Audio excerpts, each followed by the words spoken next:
से नींद और चैन क्यों चुराती है, अखियों से नींद और चैन क्यों चुराती है।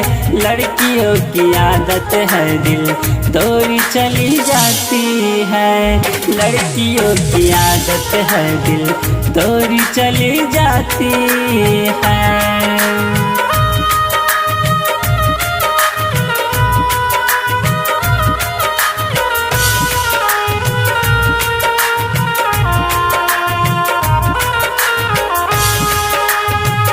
क्या कहे दोस्त अपनी जिंदगी के बारे में, वो लोग ही बिछड़ गए जो अपना हुआ करते थे, वो लोग ही बिछड़ गए जो अपना हुआ करते थे।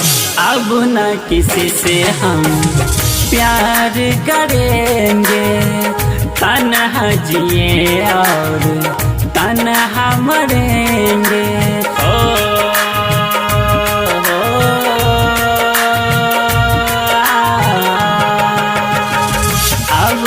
किसी से हम प्यार करेंगे, तन्हा जिएंगे और तन्हा मरेंगे।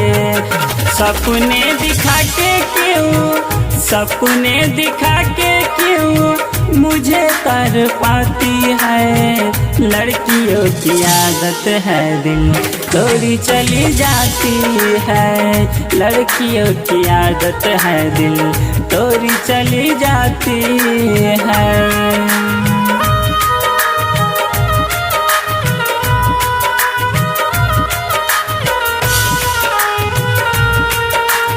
मरने के बाद भी मेरी आंखें खुली रहेंगी, मरने के बाद भी मेरी आंखें खुली रहेंगी।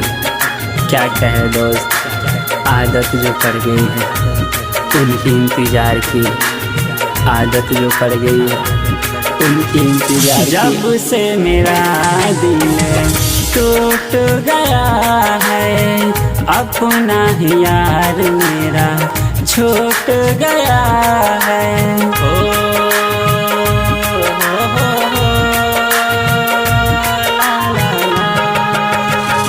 जब से सवारिया का दिल टूट गया है, अपना ही यार मेरा छूट गया है।